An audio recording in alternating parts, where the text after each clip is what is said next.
Ministros da primeira turma do STF apresentam na próxima semana os votos no julgamento do ex-presidente Jair Bolsonaro e mais 7 réus sobre a suposta trama golpista. Hoje foi concluída a fase de apresentação das defesas que negaram as acusações. Vamos a Brasília.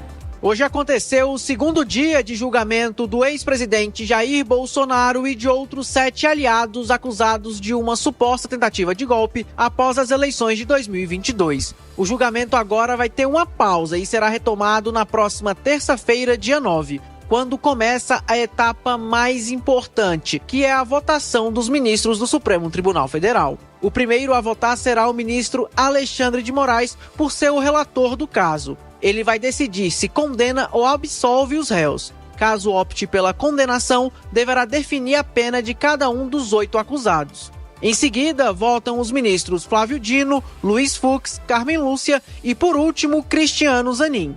A expectativa é que o julgamento seja concluído até o dia 12 de setembro. Voltando para a sessão de hoje, as defesas encerraram as suas sustentações orais, que foi a última oportunidade para os réus apresentarem os seus argumentos diretamente aos ministros antes do momento decisivo dos votos. O grande destaque ficou para a defesa do ex-presidente Jair Bolsonaro. Durante a sua fala, o advogado Celso Vilardi alegou cerceamento da defesa no processo. Além disso, a defesa do ex-presidente também contestou a delação premiada de Mauro Cid e pediu a anulação do acordo. Vilardi também questionou a denúncia apresentada pela Procuradoria-Geral da República e rebateu as acusações sobre uma suposta minuta golpista.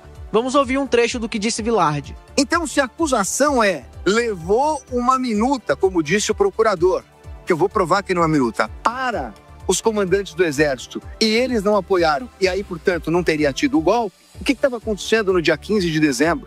Aonde está o 8 de janeiro? Porque então, na verdade, nós estamos falando de sucessão. Era um golpe, passou a ser outro e passou a ser outro. Não é isso que está na denúncia.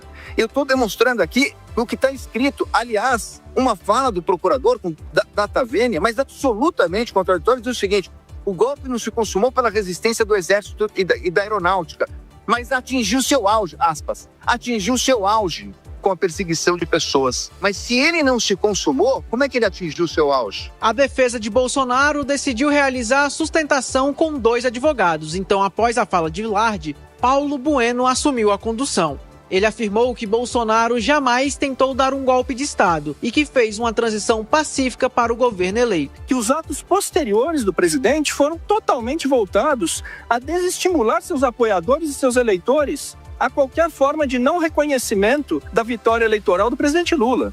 Fez a passagem do comando, fez a transição da presidência de forma pacífica. Além da defesa de Bolsonaro, no dia de hoje também apresentaram as suas sustentações orais os advogados do ex-ministro do Gabinete de Segurança Institucional Augusto Heleno, do ex-ministro da Casa Civil e da Defesa Braga Neto e do ex-ministro da Defesa Paulo Sérgio Nogueira.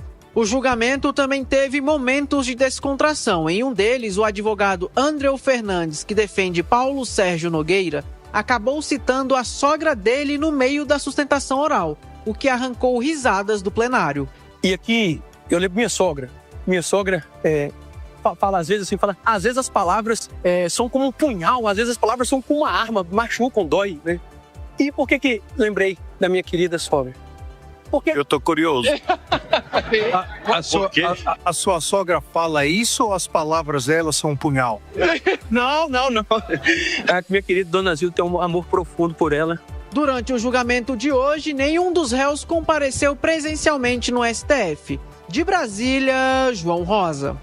O advogado criminalista André Vartuli acredita que o julgamento termine na sexta-feira da semana que vem. Os trabalhos serão retomados com os votos dos 5 ministros que compõem a turma. Vartuli avalia que esses votos devem ser extensos, com muitas frases de efeito e com uma tentativa de blindar a corte.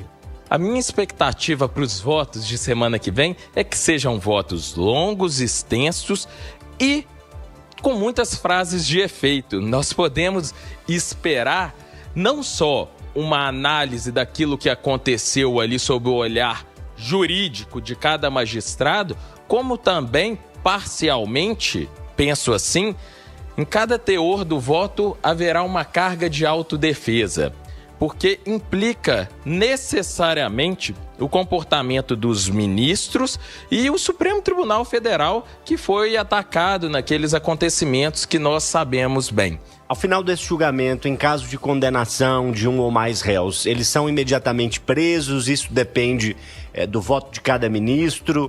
Isso depende de eventuais direitos a recursos que esses réus tenham? E essa prisão só após a análise desses eventuais recursos? O que a gente pode falar sobre isso? Em regra, a prisão só depois desses eventuais recursos. A Constituição Federal preconiza que ninguém será considerado culpado sem o trânsito em julgado da sentença penal condenatória, ou seja, depois de toda a análise processual é que eventuais condenados serão direcionados às suas prisões ou às suas salas de espera, à sua restrição de liberdade, prisão domiciliar, tornozeleira, enfim, não sabemos ainda quais serão as penas de cada um. O que nós podemos esperar em relação ao ex-presidente Jair Bolsonaro, até pela sua condição de ex-presidente, é uma prisão distinta dos demais pela condição de ex-presidente, talvez, aí é só uma hipótese também, a exemplo do que foi feito com o ex-presidente Fernando Collor de Mello,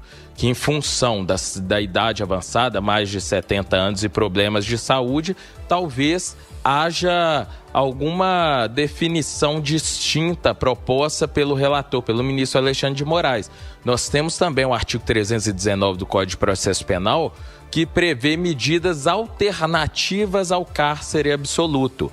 Então, eventualmente, podemos ter um ajuste na restrição de liberdade do ex-presidente ou um ajuste com um atendimento médico adequado, caso o ministro entenda assim. Ouvimos o advogado criminalista André Vartuli.